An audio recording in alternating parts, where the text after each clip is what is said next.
Hey,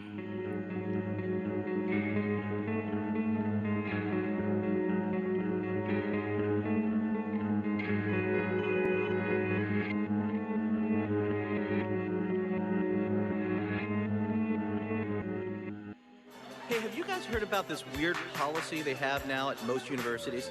Back me up if you know what I'm talking about. This is this thing where if your roommate commits suicide, you get an automatic 4.0 for the semester. Yeah, apparently with a psychological trauma, they feel you deserve it. Can you believe this? Your roommate kills himself, and you get straight A's. This kind of takes the heat off finals, don't you think? This is like giving you a license to kill. I figured this out. You can go through 4 years, only kill 8 people, graduate with a summa cum laude. Hey guys, welcome back to Spooky Tuesday, a weekly podcast where we're breaking down all of our favorite slashers, thrillers, monster movies, and black comedies on the new scariest day of the week. I'm Sydney Thompson. I'm Monica Height. And I'm Chelsea Duff. And today is a day. What day is it? Could it be a birthday? A birthday of whom, you might ask? I don't know. Maybe just the absolute love of our lives. The one man who fully, truly inspired a whole feature and segmento. No, not segmento. Matty Lilly would love the word segmento, and you know it. I think that's probably true. I think it's probably true. It's absolutely true. You know, he would love it, and he would love it just be the same reason that I love it, because you two hate it so much. That's not why he would love it. Right. Because it's He would like to spite me for fun. Exactly. And that's Matty Lilly. Oh. But what Matty Lilly movie are we watching? Well, did you think that I was asking you, Chelsea? It's called a rhetorical question. Today on the pod, we're talking rhetorical questions. Have you heard of them before? I haven't. This is news to me. Okay. We are doing a truly hidden gem in Matthew Lillard's repertoire. And that is The Curve, or Dead Man's Curve. It has 2 names. And it has 2 names. There are 2 names, and no one knows about either of the names. Nobody knows.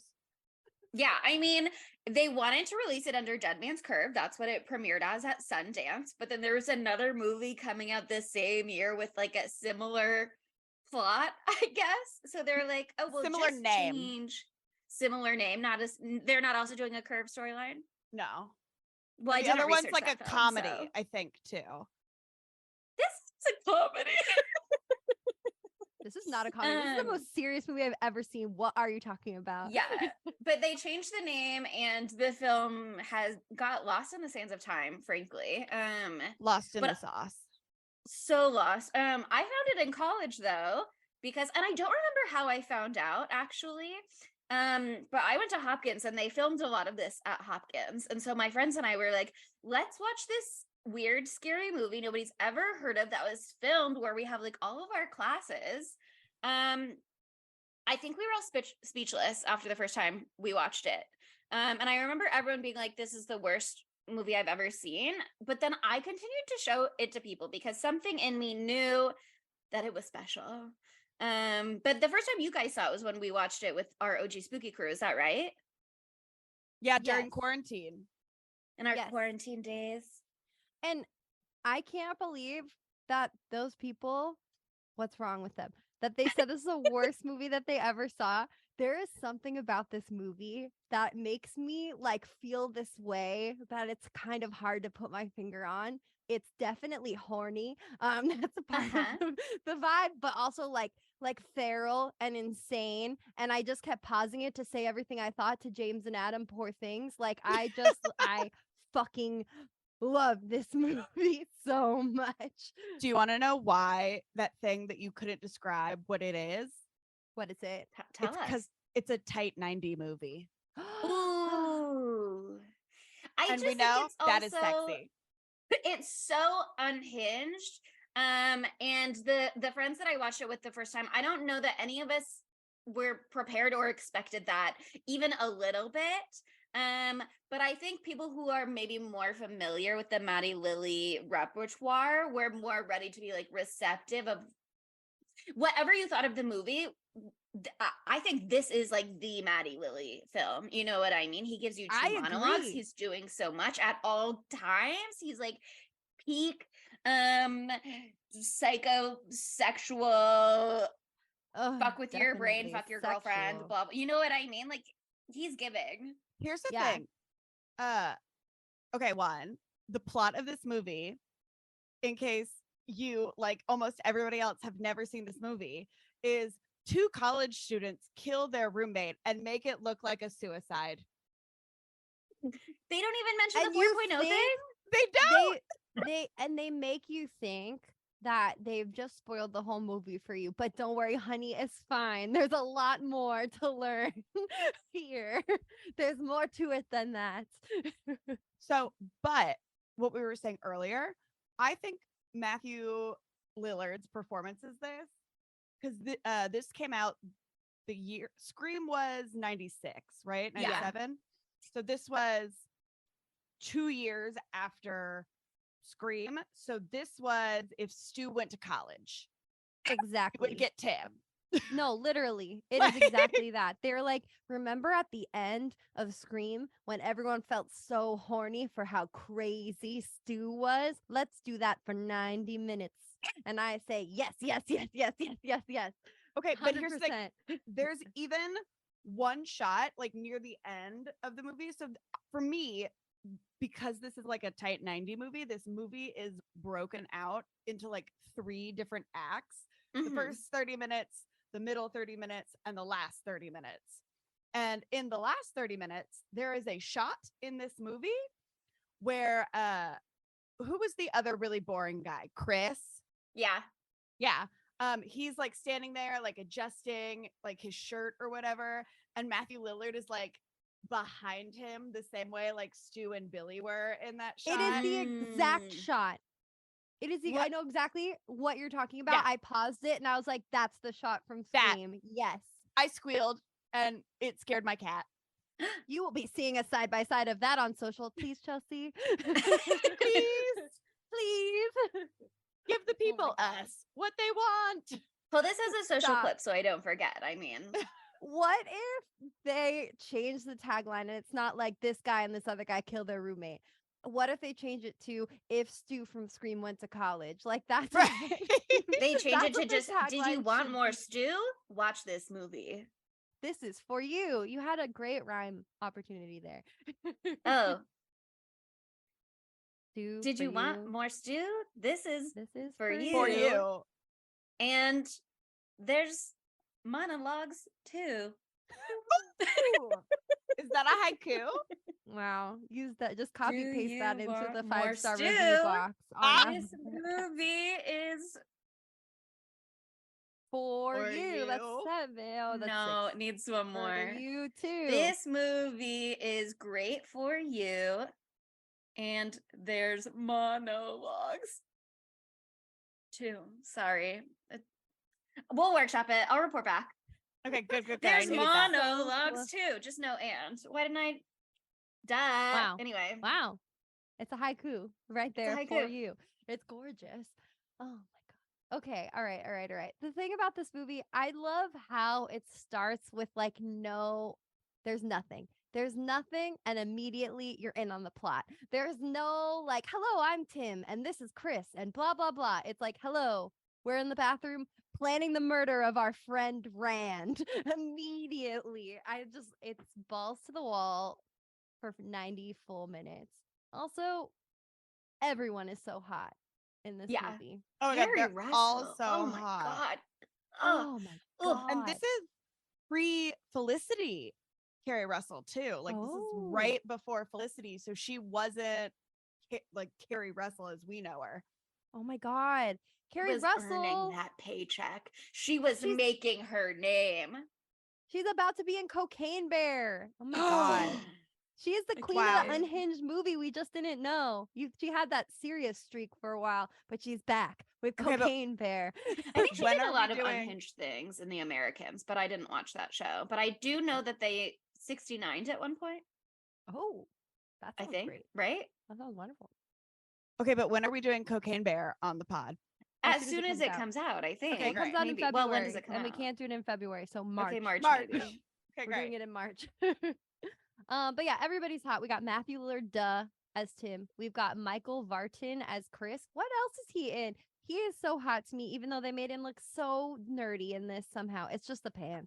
It's the weird shirt. Never Been Kissed. Yes. Ooh. Yeah, that's where he's from. Also, That's so Rand's real real. name is Randall. Randall Well. Batinkoff. And he is incredibly hot. Sorry. And what did he ever do anything again? I don't know. Oh, Chris was in Bates Motel. Just 6 episodes, but still, that's fun. Here's the thing. If you willingly, sorry to all our other Rands that listen, that name screams douchebag to me a little bit, you know? It Mhm. does. It does. It does. Is Randy better? Yes. Randy's friendlier, Yeah. That's true. like Randy Newman. Also, why not just say Randall? Because then you can say it like you hear how I just like kind of rolled the L. Randall. Doesn't that sound Yep. kind of exciting? And also reminds me of the villain in Monsters. In Inc. Monsters Inc. Yes. And he's kind of hot in his own way if you're into lizards, which I am. So I'm just being honest in 2023. You have to tell the truth. I have to tell the truth. He was also in the original Buffy movie, so that's cool. That's good. Oh, I haven't seen the Buffy movie yet. I got to like the end Oh. of season 3. I got to the episode before the musical episode, and then I stopped watching it. It was like there's too You much. stopped Also, before the musical episode? I know I didn't get to it. I just happened to stop the episode before that episode. Tam is very mad at me. Don't worry, I've already heard this from her. I don't Just need throw it in from one more you. episode. Also, I found out today Pedro Pascal is on an episode of Buffy, and I had no idea. He's about 1 year old in Oh. the episode. Very exciting. And I just watched The Last of Us. He's great. Me too. It was so good. Anyway, but yeah, I mean, immediately you know what's going on. We're in on the game right away. But in case you didn't know already, basically, apparently, and I don't think this is true, especially after this movie, it can't be true.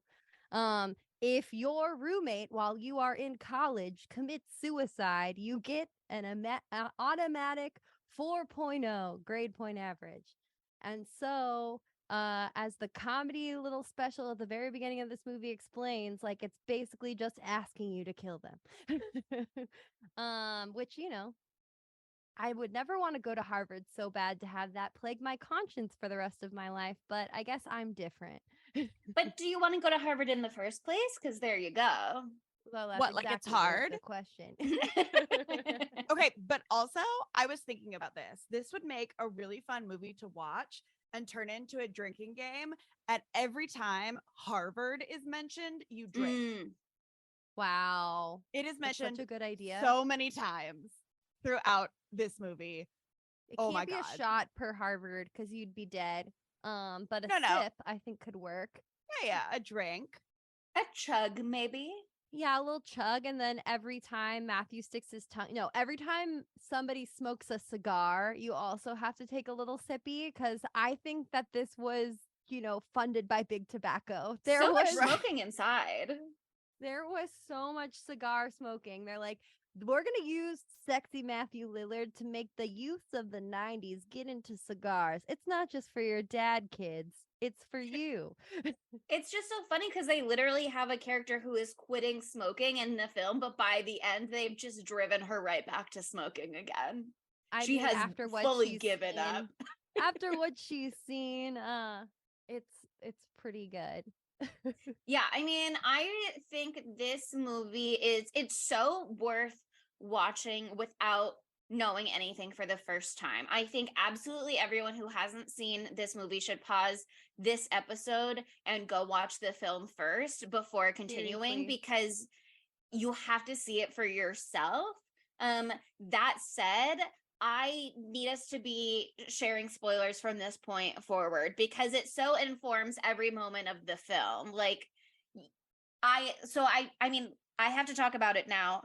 I need you to go watch it for yourself before you hear me spoil it for you. You have No, to. seriously, like this is probably one of my favorite movies. And like you gotta go in and just experience it. Like Adam walked away yesterday right as the reveal happened, and I was like, "You little bitch!" And I rewind it, and I was like, "Get back in the room right now! I don't care if you were only half watching. You need to watch this." So I'm saying that to you now, you little bitch. Pause the podcast and go watch the movie. It'll only take you a tight 90. Tight 90. Tight 90. Everybody's favorite. But yeah, I mean, okay, spoilers, that was your warning. The thing that is so wonderful about the beginning of this movie, like Monica was saying, it opens and you Monica, that's your name. That's how I've always said it.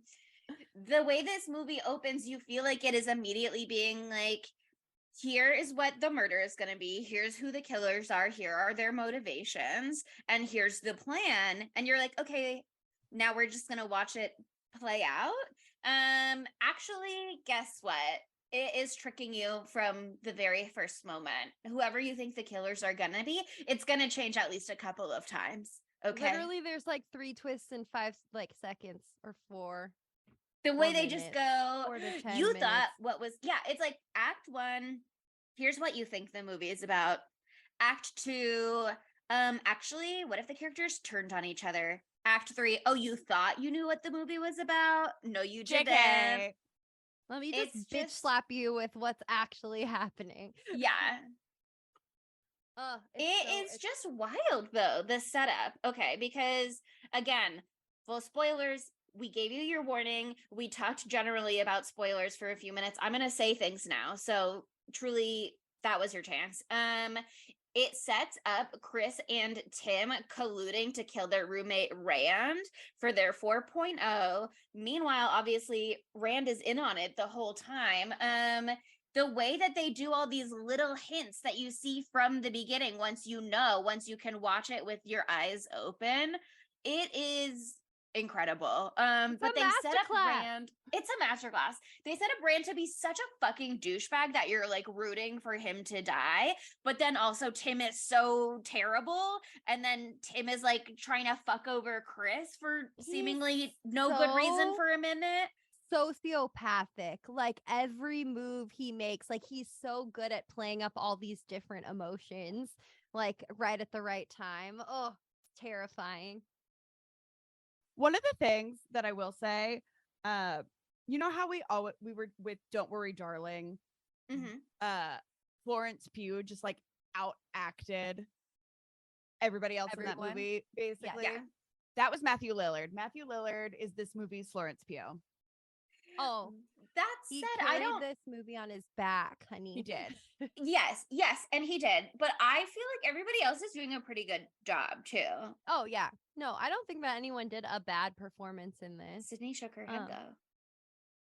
Sydney, No. name names. Chris. Well, but he's kind of doing a whole thing where we're not seeing his whole story until the end either. So that's a little hard to. I think he's playing it like all dumb, but that's because. But even if you're playing dumb, you don't have to be boring. Boring was a character choice. Yeah, I think he was just supposed to be a boring guy. He's the nerd. But here's the thing. When you're put up, especially like the girls are fine, know what I mean? Like they're there. But when you are acting and you have Matthew Lillard, who is just like on 100p the entire literal movie, and then you have like the outburst of Rand at the party, even when the drinking game that they're playing, the Russian roulette, but with beer cans, great. Such a dude thing to do. But know what I mean? Like I was like, this looks like a even fun game. boring during that, and everybody else is like so much better.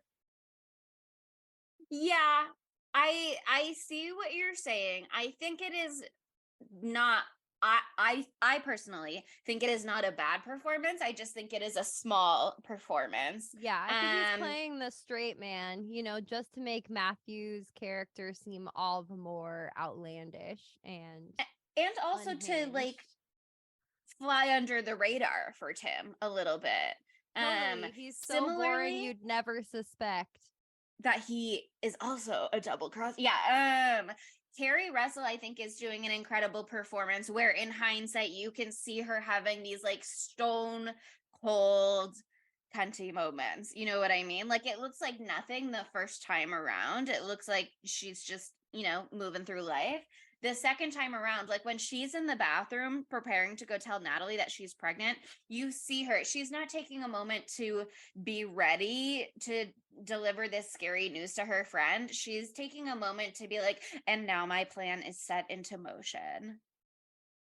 Yeah, no, I agree. But like, I don't know. I want to talk about the beginning before we talk about the end too much. Yeah, if sure, that's sure. Okay. Because I just think that the beginning is super hilarious. So the subject matter is super bleak. Because basically you hear the voice of someone in the therapy, and does it end up that that's Rand who was asking all those questions, or what? No, No, it was Chris. It was Chris. It was Chris. Yeah. Sorry, I got confused at the end because there's also a therapy thing with Rand. There's so many therapy things. There's so many therapy things. But Chris is like, yeah, so like what are some signs that my roommate might be suicidal? And she starts listing all these different things. She's like, yeah, basically anything from the 80s. Like any music from the 80s, Scandinavian films. I was dying. And then there's one that really shined for me and I was like, okay. She said anything from a first-time writer director. And I was like, is this movie from a first-time writer director? If it is, that's the funniest thing ever. And it is. His name is Dan Rosen. And that was really funny, Dan. This is brilliant film, and I'm sorry that it didn't get the shine that it needed. We talked about this a little bit before we started recording, but while I was watching it this time, sometimes I'm not the most observant bitch in the world. So only on this watch, I realized that this is a square movie. The movie is a square. And I was like, what the fuck is this aspect ratio happening right now? I was like, was this made for the square televisions of the 90s? Was this a made for TV movie? And y'all gave me the answer, but tell them. So this movie did have like a Sundance release, Mm-hmm. but for whatever reason, it was only released on VHS. And I don't know if I heard or read somewhere that it might have been like a Blockbuster exclusive. So, you could only get it from Blockbuster. Sexy. I can't believe this was shelved like that. It's so mean. I feel like this could have, you can make an argument that Matty went too hokey at some points, but I disagree and those people are wrong and I'll slap them in the face. But I feel like this could have been like a big thing for Matthew's career. Not that he didn't have an amazing career for the rest of his whole life after it, but he's like the star of this movie, and he usually is relegated to a strong supporting character.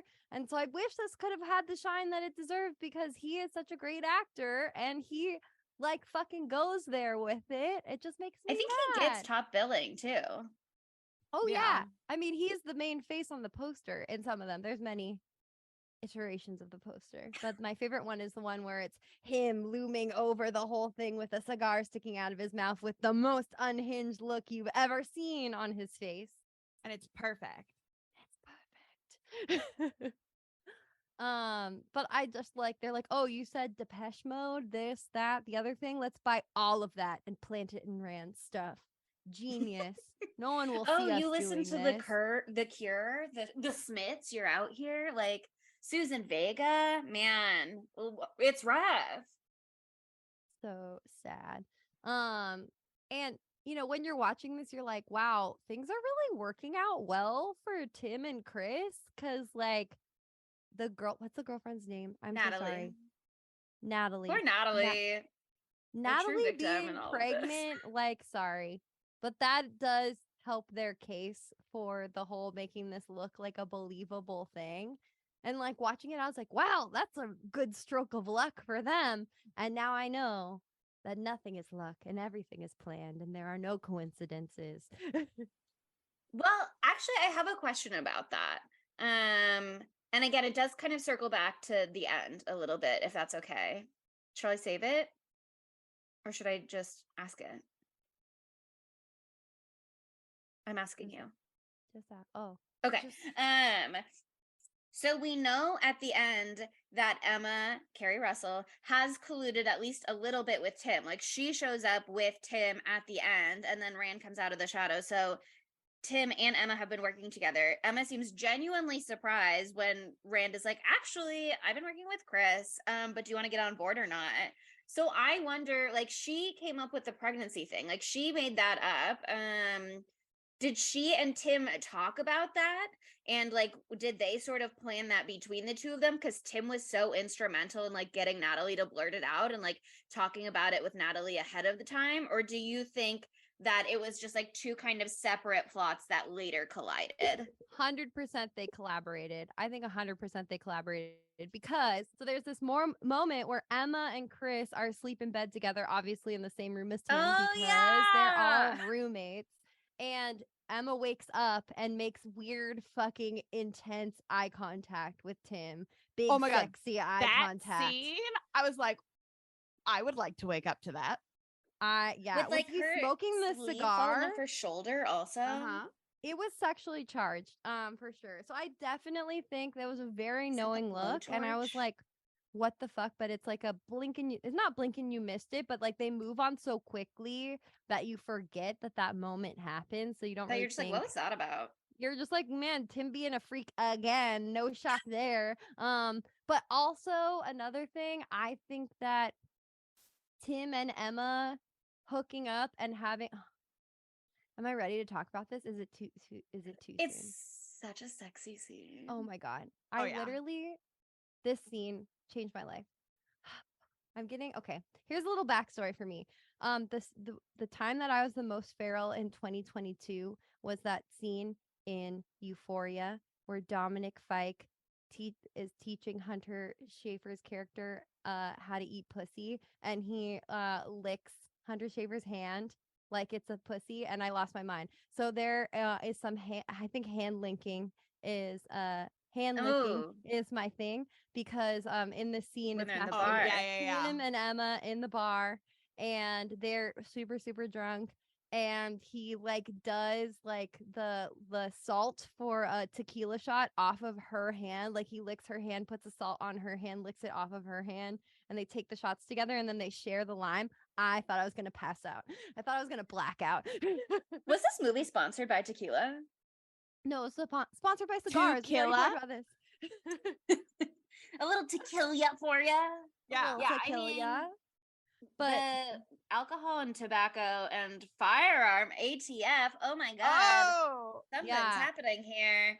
There's But- guns, there's alcohol, there's they're bad boys and girls. cigars and cigarette products.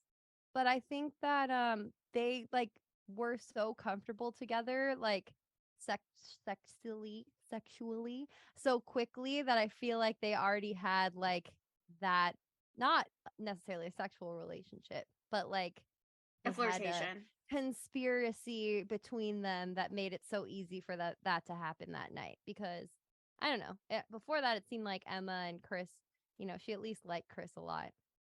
She So- liked Chris, but his how do I say this politely? He was struggling with erectile dysfunction, and she was not getting dick down the way that she needed to be. Yeah. The way that she truly, I think, needed to be. Because she sure went looking, and if she went looking, he clearly wasn't doing other things like eating pussy. What we saw in that scene, he just gives up, and she's like, okay, what about me? Yeah, there's other things you could do to apologize for this, and Or you make don't it need to correct. apologize. No, but like not apologize, but like make it right. Come on. Mm-hmm. Time's away. If you want to be having a sexual relationship with your lady and your dick is not doing what you're asking of it, you sure have got other body parts. The art You have of other cunnilingus. options. Oh, Also, there's bring, other things. Bring fingering back 2023. I'm so sorry, but No, it needs. I to don't be really said. know why it should ever have been off the menu. People have been focusing on other things, and they were wrong to do that. Exactly. Also, a nice combo A nice combo. I'm just saying. Combo pack is always great. But yeah, to answer your question, I think they collab in more ways than one. Okay.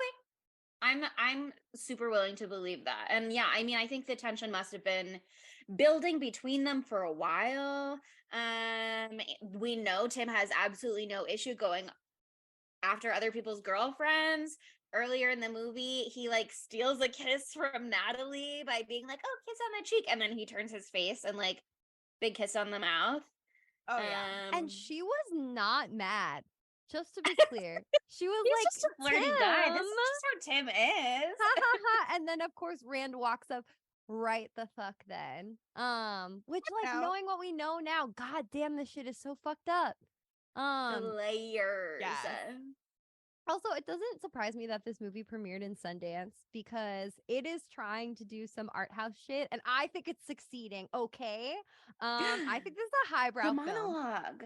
Well, the monologue, but we're not there yet. I'm talking about the paintings. They do a lot of stuff with art in this, where like there'll be a scene where something dramatic just happened. For example, what I was just talking about when the pregnancy is confessed to Tim and he steals a kiss. And then it zooms in on this painting in the background that's like this orange background with all these heads doing weird stuff. And that one I didn't take enough time to like totally understand what the like significance of that painting was. I was just like, that's a creepy painting. But later on in the film, they do the exact same thing, and it's this painting with three men. Yeah. And one man is looking the other way, and the other two men are staring at each other and laughing. And it seems like they're like laughing behind his back. And I just like, I don't know. It's a little on the nose, but I liked it. Yeah. It's like something's not up to snuff. Something's fishy. Mhm. But I think that I don't know, watching this knowing what's gonna happen is always so fun. But I couldn't exactly remember like every detail of the twist because it's been over 2 years. But let's talk about Rand's death scare quotes scene on the cliff. One thing I have to say is UCLA did not have enough cliffs. Seems like a cool place to hang out. Seems like a place where many people would die though. So again, good planning on Tim and Chris's part. But it was so shady, the tequila part, because like Matthew literally gives the wrong bottle to Rand at first, and Rand doesn't clock that. I guess he's already pretty drunk because he just found out that his girlfriend's pregnant.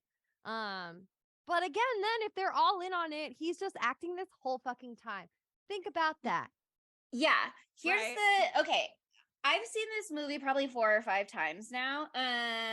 But the last time I saw it was when we watched it like 2 years ago at least, or maybe 3 years ago at this point. Or almost at least. And the time before that was like, I don't know, 7 years ago in college. But I forgot about the quote unquote rat poison bit, but I was trying to track the bottles because I remembered the reveal and the who's who of it all. They have 3 tequila bottles. Tim tells Chris that 2 of them are like something in lemon juice. And then one of them is real tequila. And then Rand starts drinking it and he spits it out just like Chris did when he tried it in the kitchen because Tim convinced him to do a shot of quote unquote real tequila, just one, even though they said they weren't going to drink. And then he spits it out and Tim goes, too much lemon juice. So when he spit it out, I was like, oh, he's got the fake one. And then he's like, this tastes funny. And he's like, oh, and they do the swapsy. But then he goes, oh, I put rat poison in it. But I noticed that Chris wasn't drinking his bottle at all. And I was like, okay, does Chris have the real rat poison one? Because obviously I know that Rand survives. And so Rand cannot really have been drinking rat poison. But also Tim knows that Rand is going to survive too. So maybe none of them have rat poison. Because it's a triple gotcha. Like they're Tim all lemon juice. was fucking Gotcha. over. Yeah, Tim and Chris together were fake fucking over Rand. And Rand and Tim were secretly working together. But it was Rand and Chris who were actually secretly working together. Like it's like fuck. I can't even say it. It's so confusing. It is a little funny to think that they're all there together, 100% sober, all pretending to be trashed. Every single one of them is pretending for at least one person's their sort of benefit. That said, I wouldn't be surprised if Tim actually was drinking, because he knew he was not gonna really have to like roll anybody over the edge of the cliff. He knew that if he could like trick Chris to looking away and being nauseous for a moment, then Rand could just like skedaddle. I also think that Tim just like said the rat poison thing to fuck with Chris even more. Because he's doing all these psychological games for the whole like middle third of the movie, right? Where he's just like fucking with Chris to make Chris nervous, to frame Chris, to do all these other things. So that could just be one more thing to make Chris freak out, because like a great point that Adam brought up while we were watching is he's like, it's so fucking botched for them to give him rat poison, because then he's dead before he hits the water, so he won't have water in his lungs when they find the body, so they'll know that he was dead before he hit the water, and so then it's not a suicide. But then they kind of explain that away because there is the suicide note, and like they could be like, oh, he drank rat poison to as part of it, you know? But I think then stumbled over the edge. Yeah. I think it was just to fuck with Chris all the more, because he's a master manipulator. Yeah, I mean, I think that Tim is telling Chris, you and I are in this together. And he's fucking from Chris. He is fucking with Chris from the very first moment, because the first like thing that we see on screen is Chris checking his grade, seeing that it's a B+, going into the bathroom and being like, yeah, I got an A. We don't need to do our murder plot. And Tim is like, actually, I checked your. He's being like, oh, like, phew, you didn't want to do it anyway. Oh, I also wanted to back out. Just kidding, bitch. I saw your grade. We have to go through with this. So he already thinks that Chris is gonna pussy out if given the opportunity. And so now he's creating this scenario where he's like, not only does Chris think they're sort of in on this suicide together, but then immediately when the cops come around, he's being like, oh, Chris, like, weren't you closer with Rand? Didn't you run after Rand at the party? So he's setting up this pseudo murder plot from that moment too. And you have to wonder if it is just for fun, or if he is like, Chris, who wants to pussy out, is like gonna confess to the police, or is gonna rat both of us out. Like, I have to like blackmail him into staying in this scheme by taking full responsibility when and if they quote found Rand's body, which obviously they're not gonna. That was never gonna happen. My God, trying to unweave all of the little bits and the motivations. No, that's why I think this is such a fun movie, and the twist is so great, because like there's so many you start doubting naturally in the third, of the film. You're doubting like Tim, because obviously he's insane. He's doing all this shit to fuck with Chris. And then you start thinking about it, or at least I was. Like, okay, Rand and Tim have known each other their entire lives. Since He's fifth known grade. Chris, what, 4 years tops? Maybe less than that. You don't make all the same friends freshman year. I sure didn't keep a lot of those guys. But anyway, like, he's really gonna fucking kill his friend for his entire life for this guy that he's known for 4 years. Like, that doesn't really make sense. Like, when you put 2 and 2 together, like, why would he choose him over Rand unless the jealousy is that strong? And so that's why it's an extra gotcha when, like, yeah, of course he wasn't actually gonna rat out his oldest friend, but Rand is a fucking psychopath as well. He's a wild card. But yeah, I mean, I think this is a good time to talk about the most artistic moment of the entire film. Because like we talked about, there are 2 unbelievable Matty Lilly monologues in this movie. And the first one is, oh God, it's so good. It's right after Rand has died, and right after the funeral, right? They have a little vigil for him. Yeah. they have a vigil and they all go back to the bar. So it's insert girlfriend's name here. What's her name? Not Natalie. Emma. Natalie. God, why can't I remember that? It's So okay. it's I'll remind you. Natalie, Emma, Chris, and Tim. And Natalie's like really fucked And up. Rand. No, not Rand. Why did I say Rand's that? dead. Rand's Why dead. did I say His that? Spirit is with them. Rand's dead in scare quotes. And Rand's spirit. I mean, And they're all like reminiscing, and it's so like it's sweet. And Natalie's like getting over being so angry at him because he died when they're in the middle of a fight. Such a dick to her at all opportunities dick in to this her. movie. He pushes her when she's pregnant. Yeah, Like, But even before horrible. that, he's just constantly being like, "You're stupid, you little dumb bitch, you little stupid hoe." oh my God, when they were playing Taboo or whatever, and he was like, "You're so fucking dumb. We only got 2." I'm like, okay, that game is hard. They especially if were you've never playing the played before. hardest possible. Why are there senators in there? Yeah, Why- she's who knows Canadian. senators? She doesn't know U.S. senators, and she shouldn't have to know. I'm American, and I barely want to even know who the U.S. senators are. Seriously. I also love just like The chairman of the Canadian Fed, like, jokes.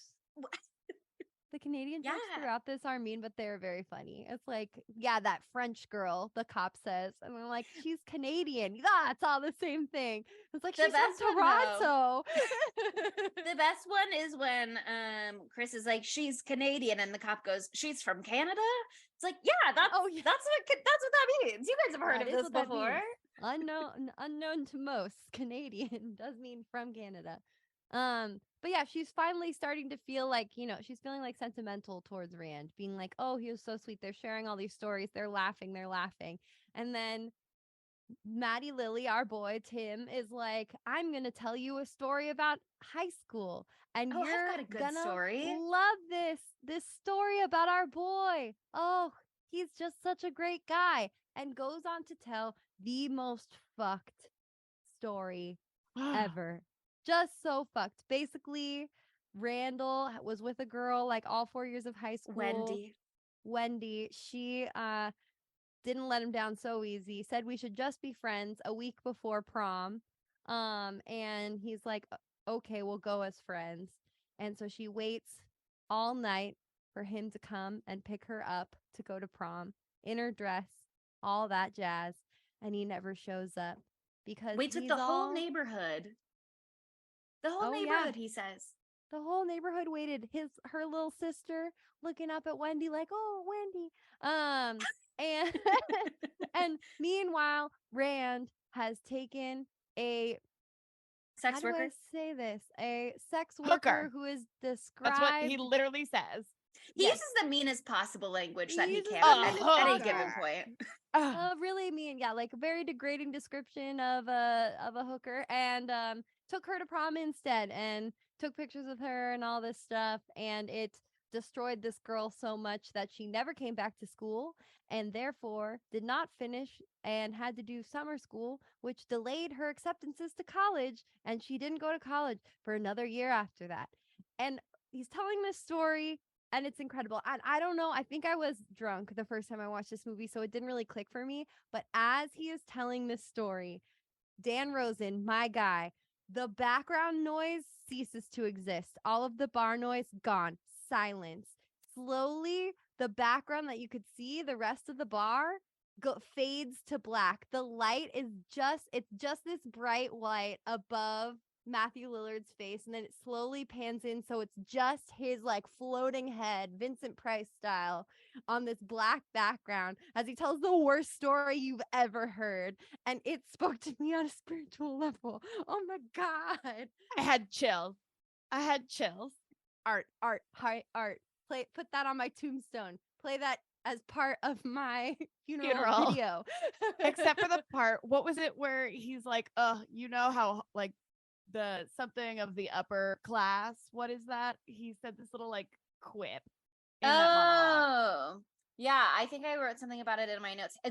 I'm just a casualty of the upper class. Oh my Wait, God. that's the second monologue, actually. Oh yes, the second one. That's The second the one. second Oh, that's monologue still. number 2. That's monologue number 2. But I think I like the first monologue better just because they really nailed the articism on it. Yes. For the visual appeal, love the first monologue, but you have to give it to the second monologue. He does quote Alanis Morissette. He does quote Alanis Morissette. And it's beautiful.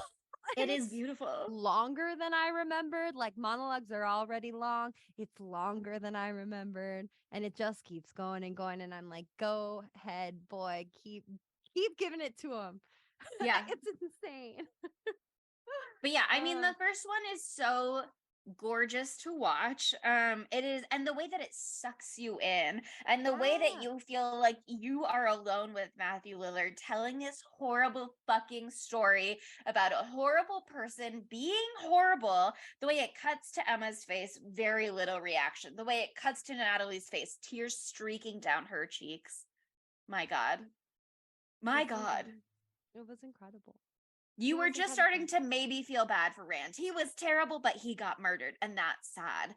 No, here's a reminder of why you should not feel bad for Rand. Except later in the second monologue, it is revealed that Rand never even did that. It was Tim all along. You're like, that actually scans. You're like, that fully scans. Yeah. The way that Tim is just reveling in telling this story designed to make you feel terrible, only for him to secretly, privately in his own head be like, and it was me. And I did that. and it was and me I'm all responsible. along. Yeah.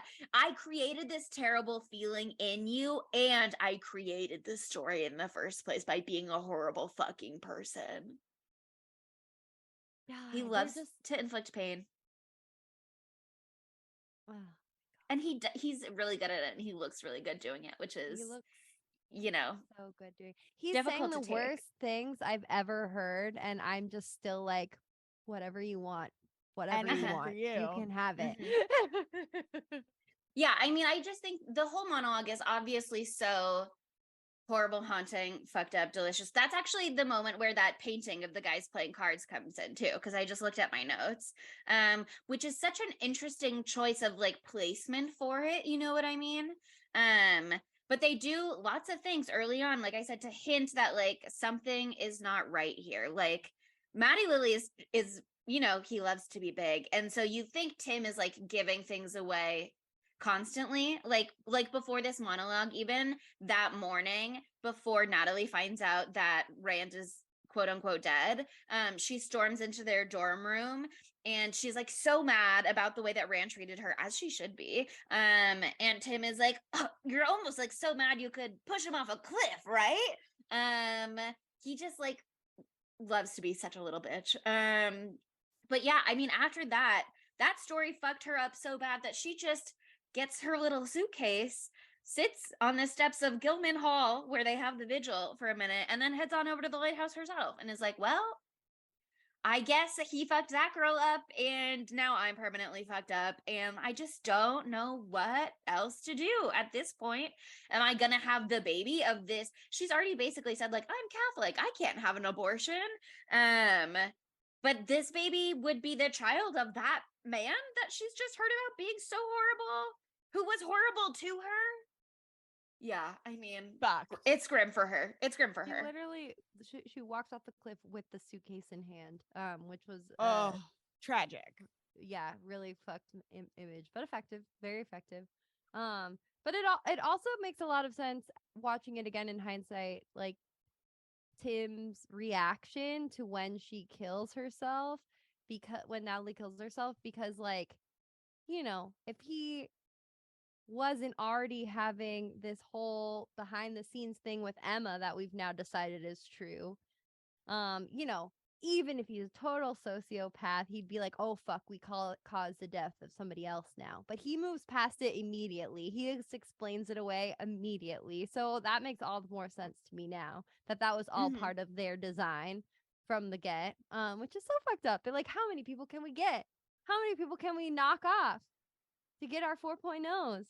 Amazing. Where's Carrie Russell trying to go to school that she needs a 4.0? See, none of my Harvard. friends went to grad school right away after college. So this was not an issue. We weren't thinking of our futures. Yeah, everybody had to wait a couple more years and then panic about their lives and then go to grad school Sure. Exactly, like I'm doing now. like any other normal adult. But it is actually an interesting, it's not an Easter egg per se, but it's an interesting little clue early on with Emma, because in that opening scene, not opening, but the scene with her and Natalie in their room where Natalie's like, I'm pregnant. Are you sure? She's like, I'm pre-med. Of course I'm sure. That's her little hint. She's like, I'm pre-med. Zoom in on the poster on the wall behind them. You didn't win second place. You lost first place or whatever. But also, when at like the very end, when Rand is talking to the therapist, she's like, I guess that's what they would have wanted, all of us going to Harvard together. So all three of them were going to Harvard. Natalie would not have wanted this. I can speak for Natalie. I feel confident in that. She would not have wanted all these little bitches to go. Yeah. I think She wouldn't that's have wanted fair a to single one say. of these little bitches to go. Not a single one. No, they don't deserve it. They really don't. I do think Chris felt genuinely bad about admission. I do think Chris felt genuinely bad about Natalie though. I think that was real. Yeah. Well, I mean, he didn't know. He wasn't in on that part of the plan. He wasn't in on the Emma part of the plan. And that's why it's all the more fucked up that, like, you know, the second act of this movie is the Tim psychological torture of Chris part of the movie.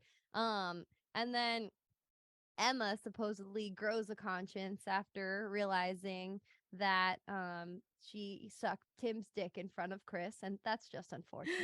That scene, though, I know we touched on the beginning part of it, but we did not talk enough about how Matty Lilly is making such strong eye contact with Chris through the slats of the door when he's hiding in the closet, as Carrie Russell immediately like hits her knees on the ground in front of him. That scene killed me because for Adam's birthday, we went on a trip for his 30th birthday, and there was a moment where I like was making out with Adam, and little did I know Adam's eyes were wide open and he was locked eyes with my friend Jackson, and Jackson was just like, what the fuck is going on right now? It was like this terrifying power move, and we joked about it like the whole rest of the trip. It was just like by accident, I don't know.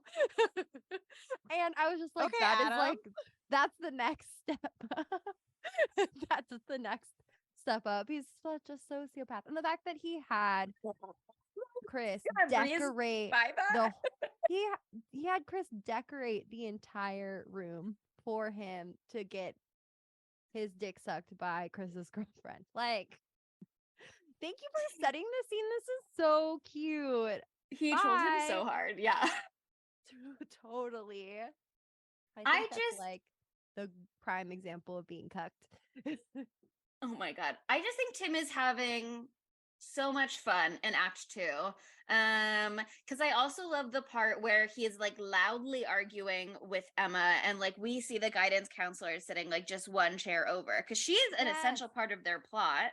I mean, she has confidentiality, so there's only so much she can reveal, although she's a little bit stretching what confidentiality covers and does not cover. Yeah. If I said to the therapist, I'm gonna kill the president, I'm pretty sure that they have an obligation to report that.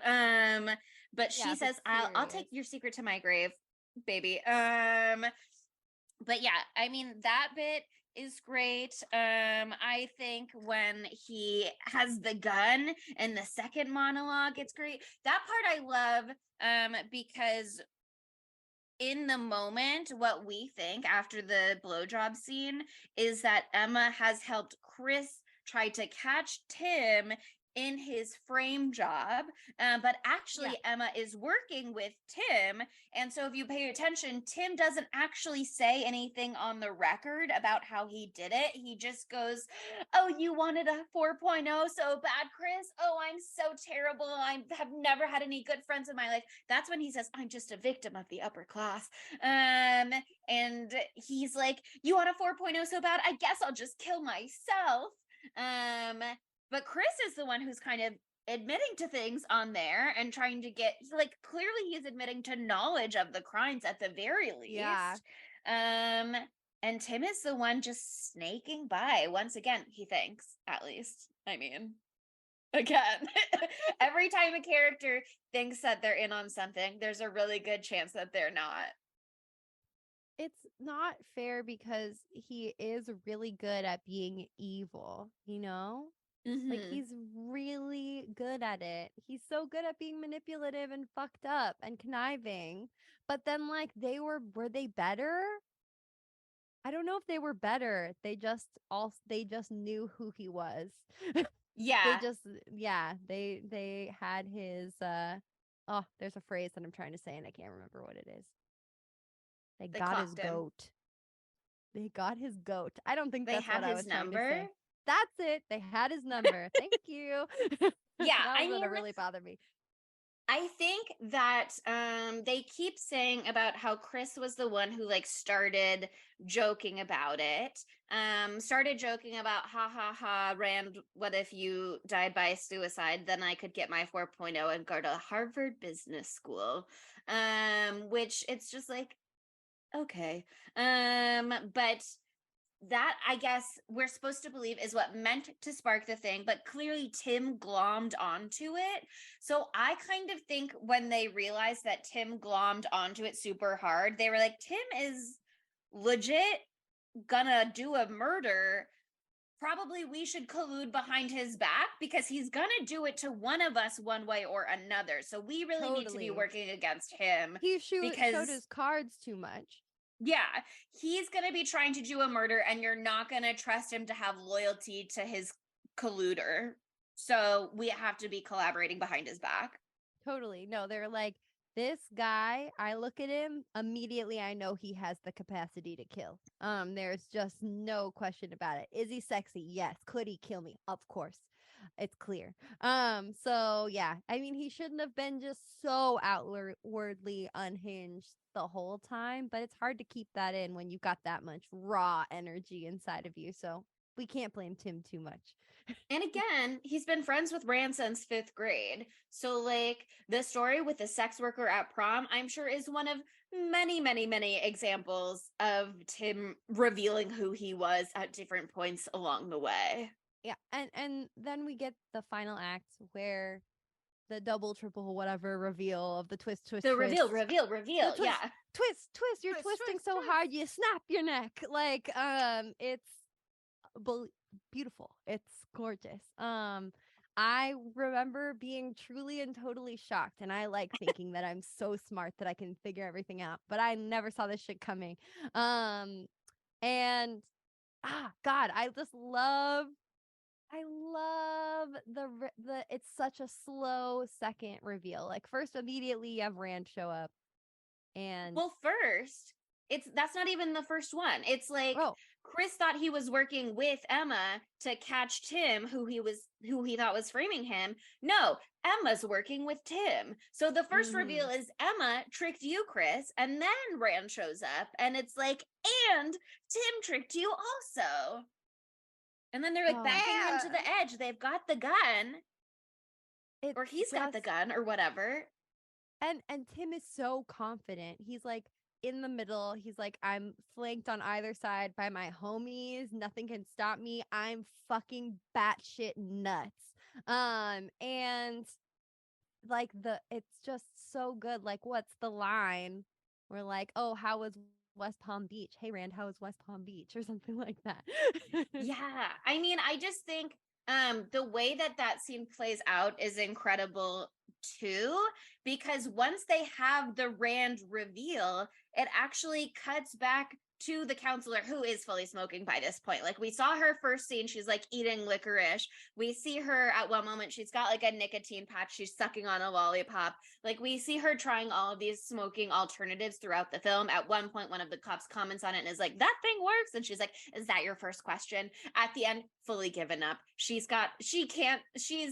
so fucking over it. And as the twists are revealed, you understand why she is like, I'm so sorry, I need this more than I need to not have lung cancer years down the road. Because it has Rand talking to the counselor, and he's like, I can't believe what happened. First Natalie, and there's this kind of implied, and then Chris, as we're watching Rand and Tim and Emma walk Chris to the edge of the cliff, but it's And then not my Aunt Chris. roommate. That's what she Yeah, said. and then my roommate, and then they reveal it's not even the roommate that you thought it was going to be a moment ago. Dun dun twist dun. again. They stick the knife in and they twist it back and forth, and you're dead by the end of the movie. Pretty much. But I just, one of my favorite moments, I think, in the whole thing, Matthew Lillard, again, it's his film. He fucking rules it. To me, it is the Matthew Lillard film. But when Chris has the gun on him and he's like, one more step and I'll shoot. And Tim goes, one. And then he does his little shuffle forward. That to me is worthy of an Oscar all on its own. So true. A little shimmy I love shimmy. that part. Yes, the way he just like boop boop boop.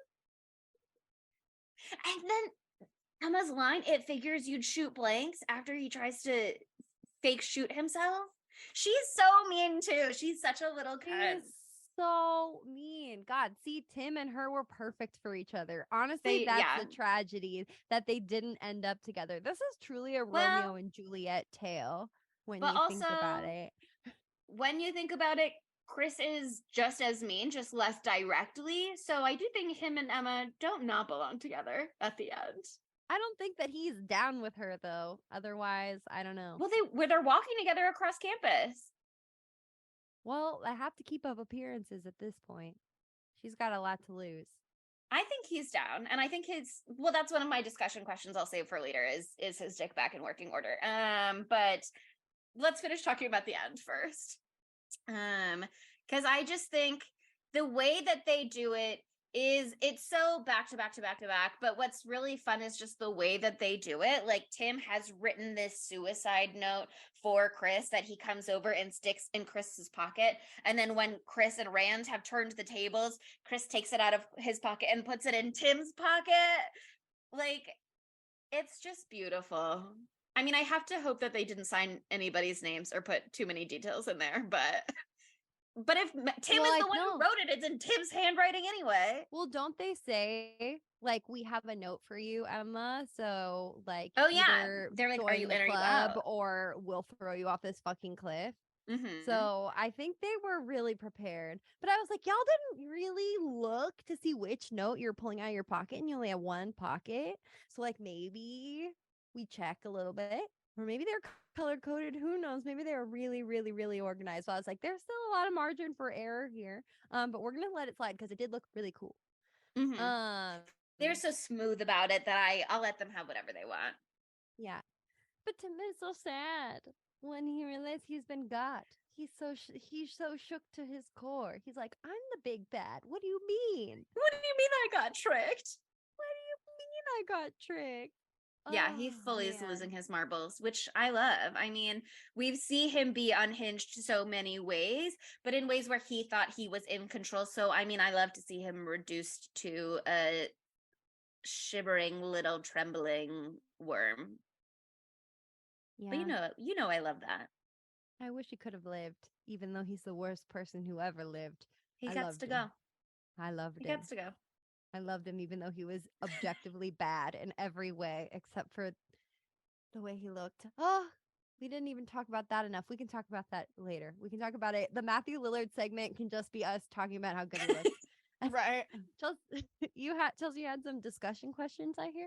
Or some I did, and we've covered some of them. One of them was, at what point did Emma team up with Tim? And another one was, why did Emma team up with Tim? I think we've decided it's because they wanted to fuck each other so bad, and because Chris was not fucking her the way that she needed to be fucked. They had a psychosexual love connection. The psycho part being that they're both psycho.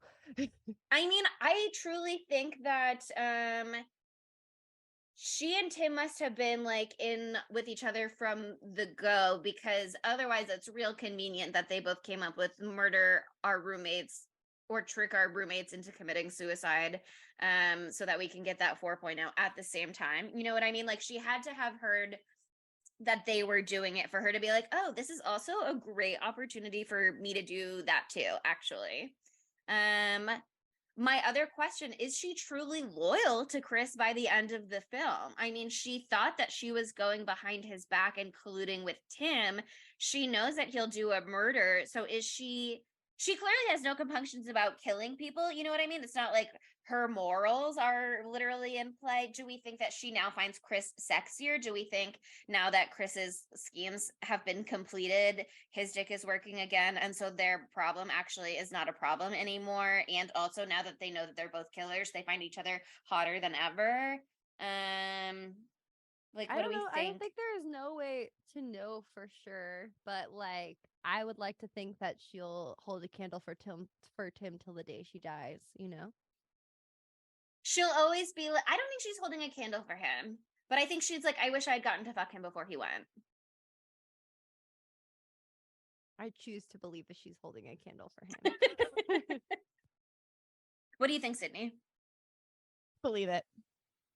Which one? The candle, obviously. Candle? She's clearly Okay. holding it. She's in love with him, you think? Yeah.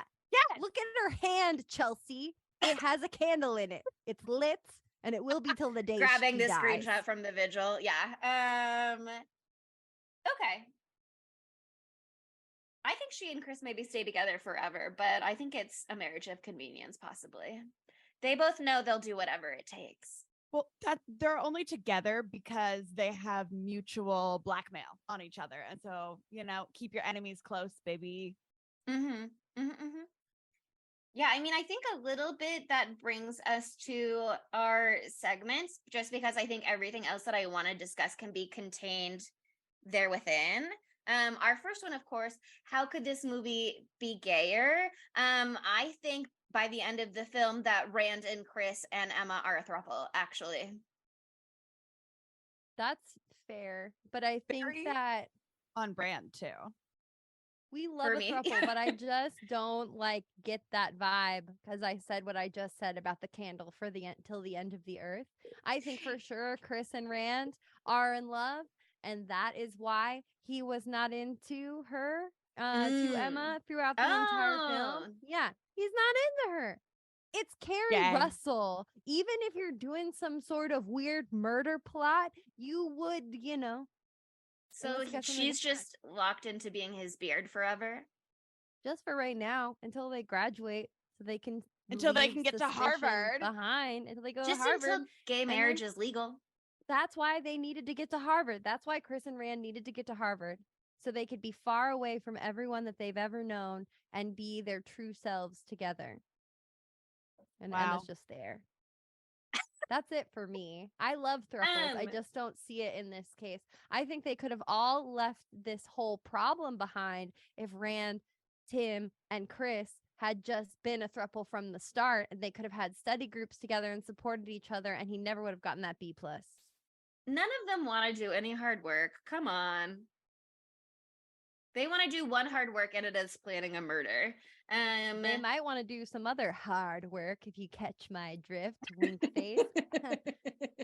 But also, like, planning a murder takes a lot of time, That's true. commitment, That's true. I don't want to It takes a undercut the level- effort that went in, because clearly it was a lot. It takes a level of intimacy that was clearly there between Chris and Rand because they had to be so secretive. Chris had to change his entire personality because, like you're saying, Sydney, he is boring as fuck for the whole movie because he's trying So to boring. seem so vanilla. But at the end, when it's revealed that he's in on it, his whole demeanor, the way he speaks, the way he looks changes. He's hotter immediately. His voice is like, yeah, bitch, that kind of a vibe.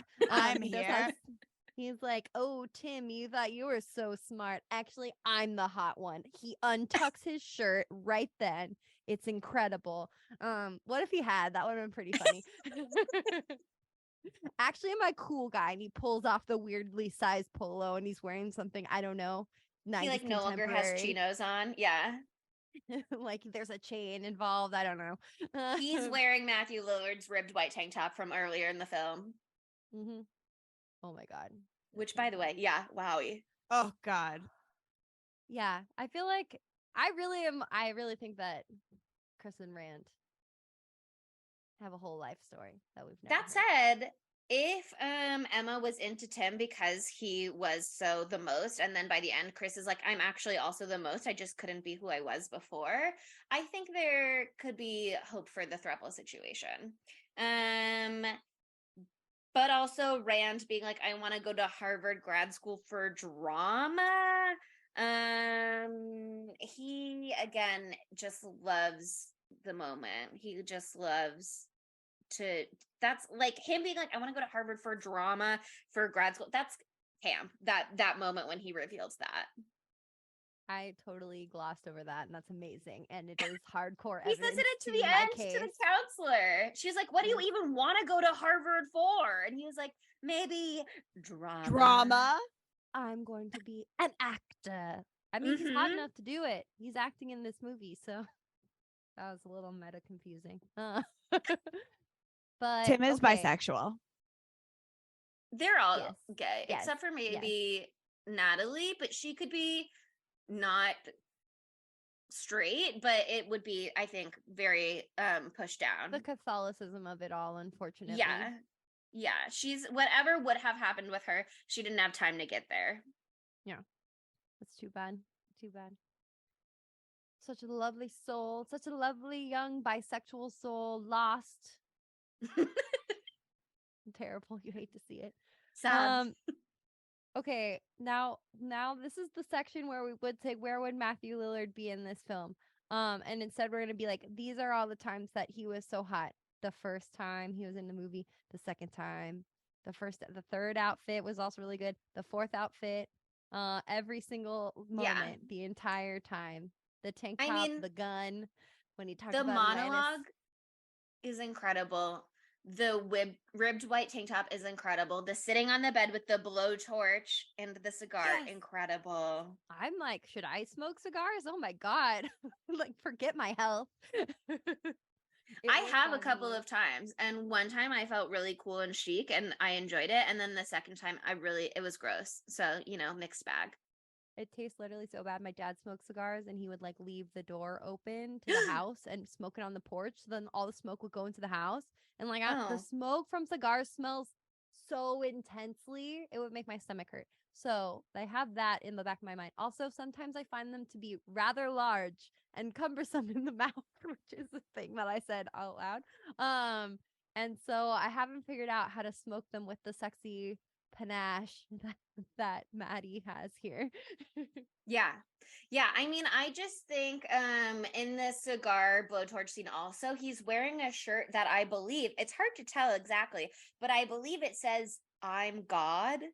Or incredible. I just saw God. I didn't see I'm, but it said either God. way. I think it does say I'm God or something like that. Oh, amazing. I want that.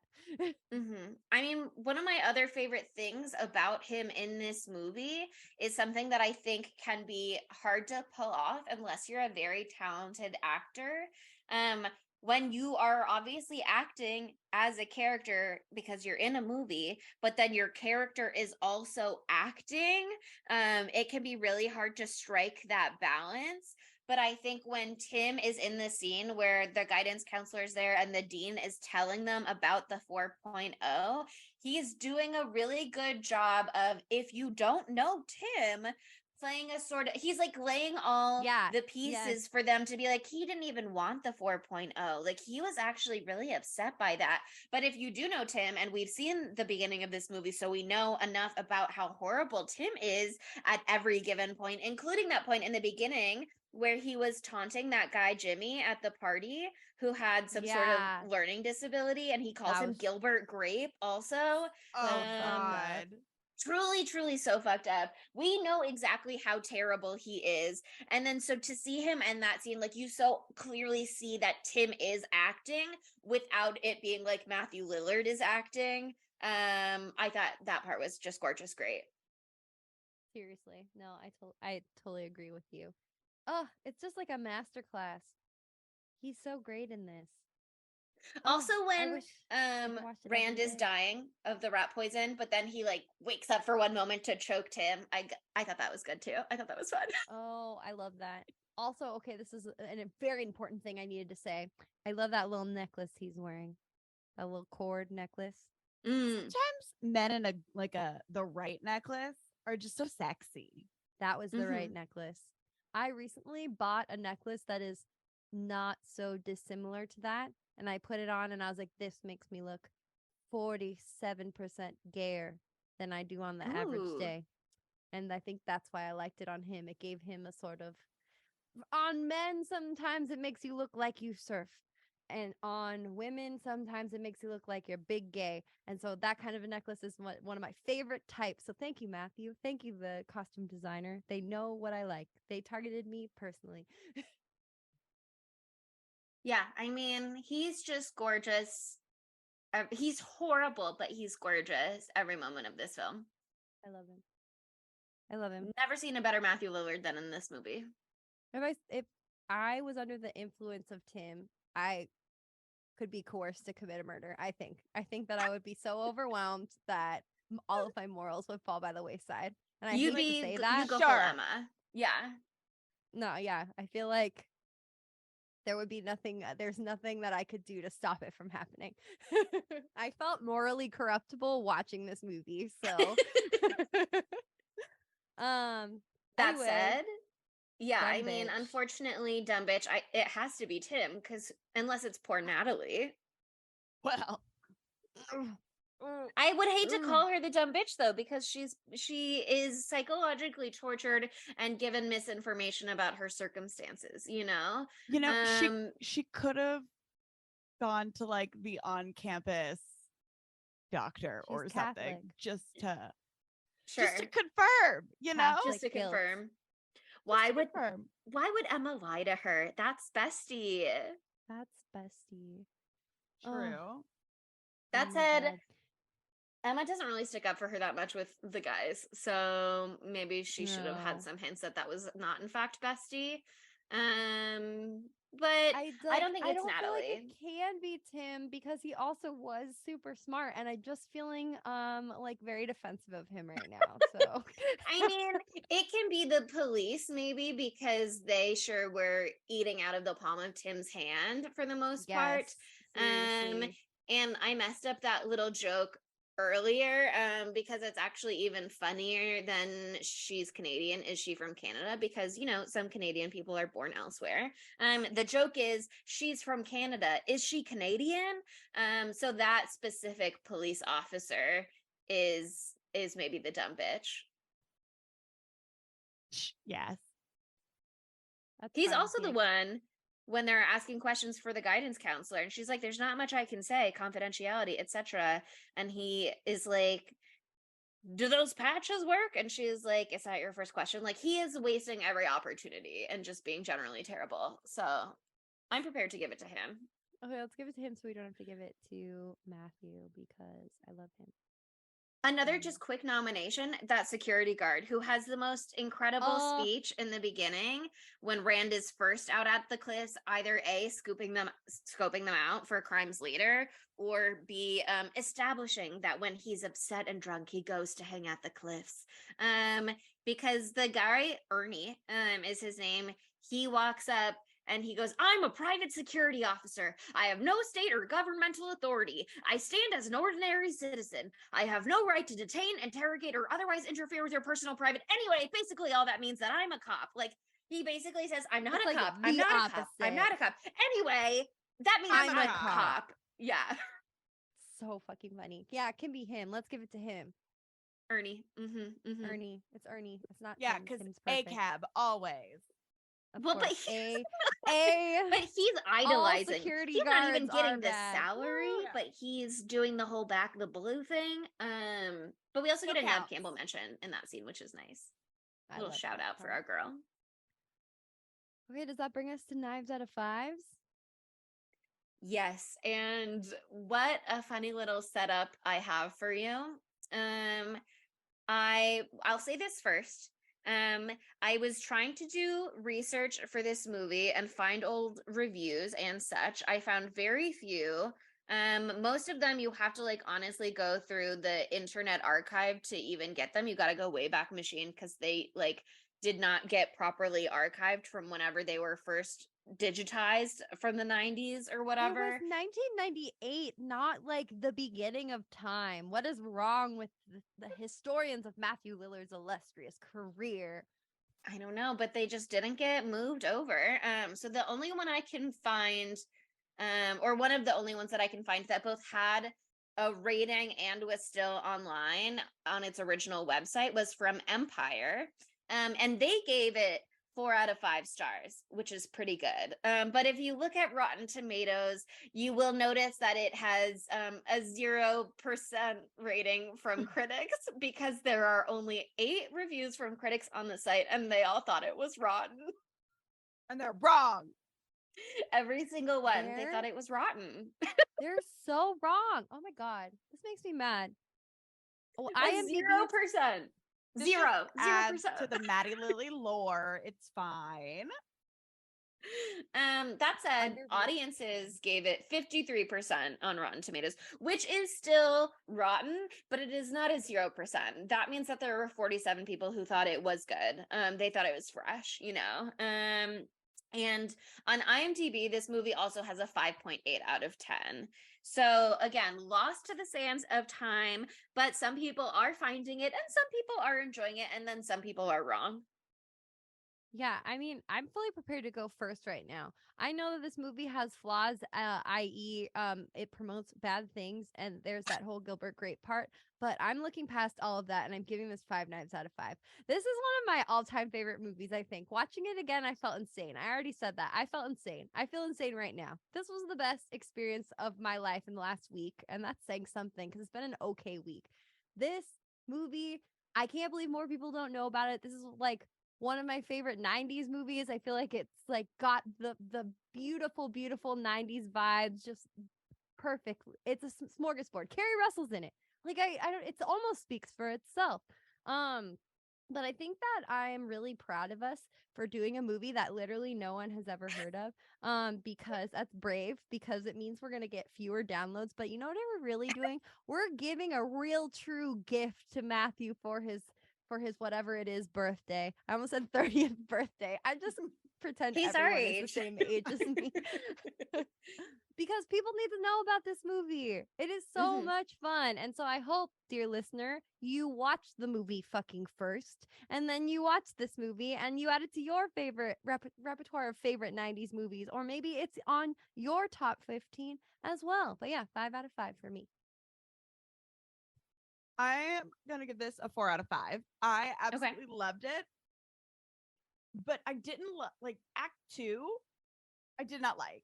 I did not like the middle. I was like kind of bored. I was just like, and it felt really long. I know it's a tight 90, but it just like the middle seemed to drag. And so like had a great time the first 30 minutes, got kind of bored the middle 30 minutes. And what a fucking ride the last 30 minutes of this movie is. This is absolutely an incredible banger Matty Lilly movie. And honestly, it's probably one of his better performances in a movie, you know? Yeah. He acts his little tushy off in this one, y'all. Yeah. He put his whole Valentussi into this one. Exactly.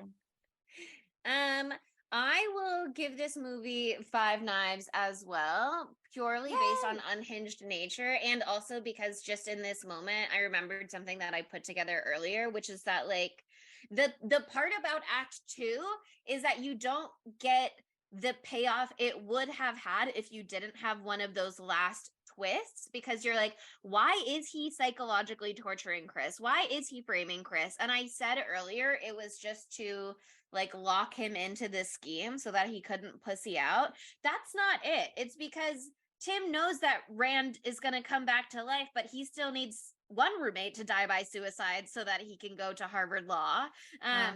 So they're trying to trick Chris into being that roommate. So like I think Act 2 is a little troubled because the role that it has in the film just doesn't reach its natural conclusion because it's undercut later on by the fact that Chris was working with Rand. So that it's like hard to appreciate that. It feels a little like wasted time.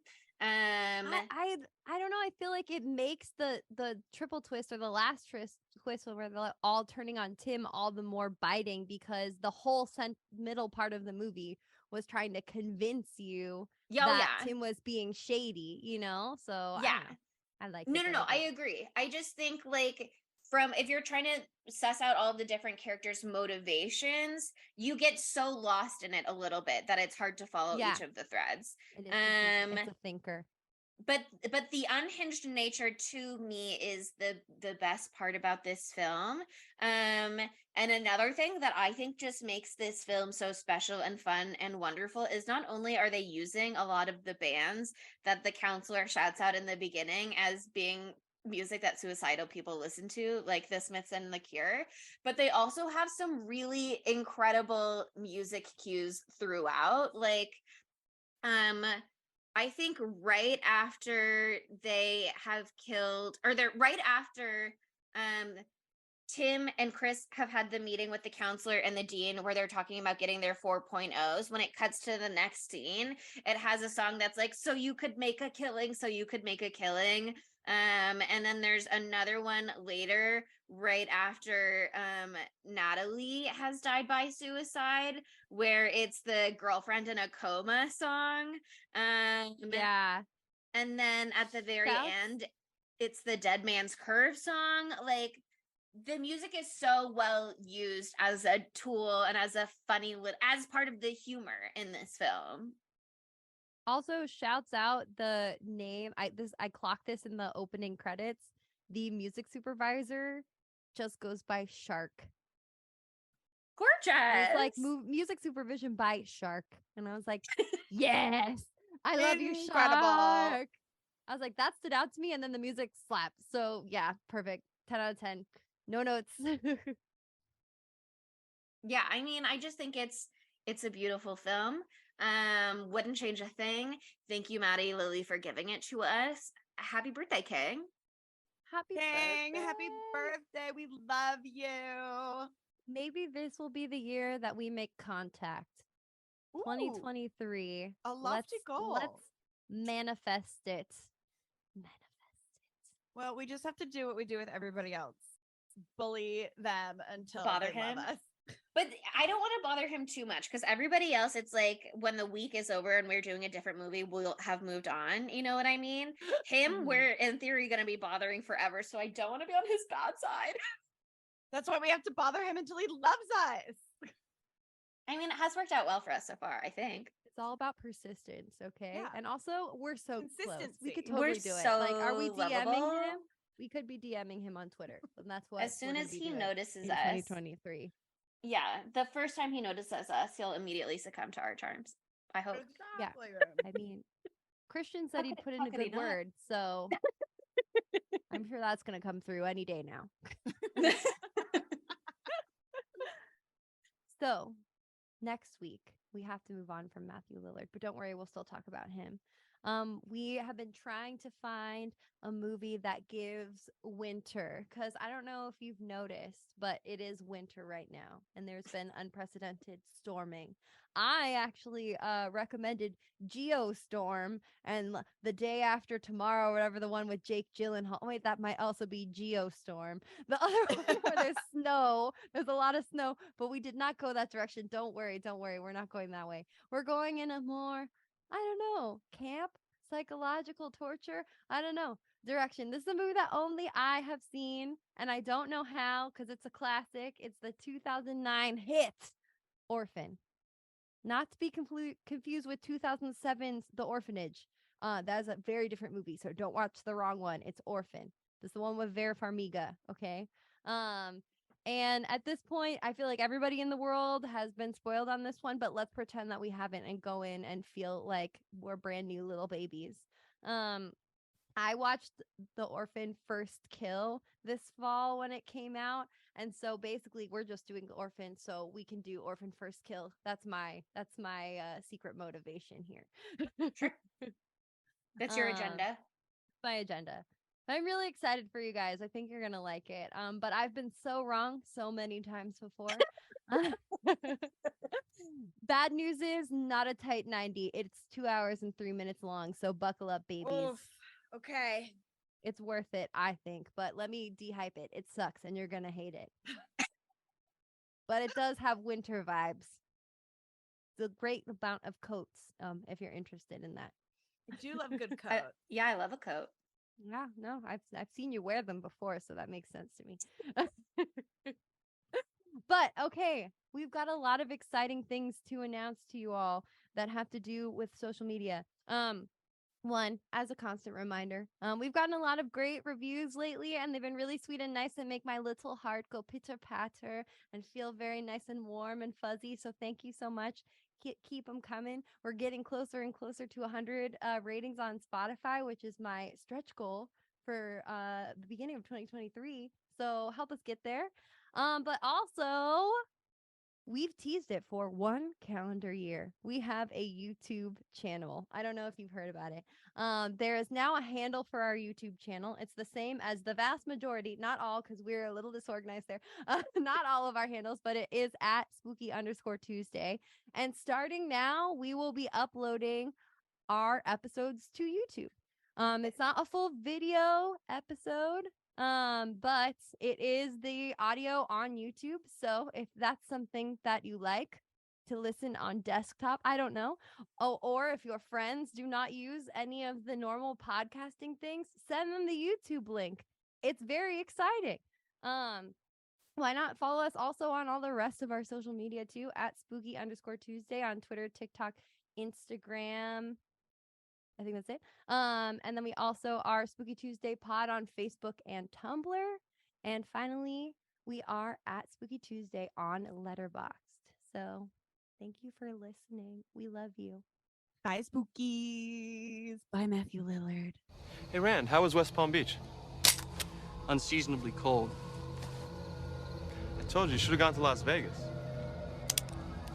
I don't like to gamble. Spooky Tuesday was created by Monica Haidt, Sydney Thompson, and Chelsea Duff, and edited by Sydney Thompson.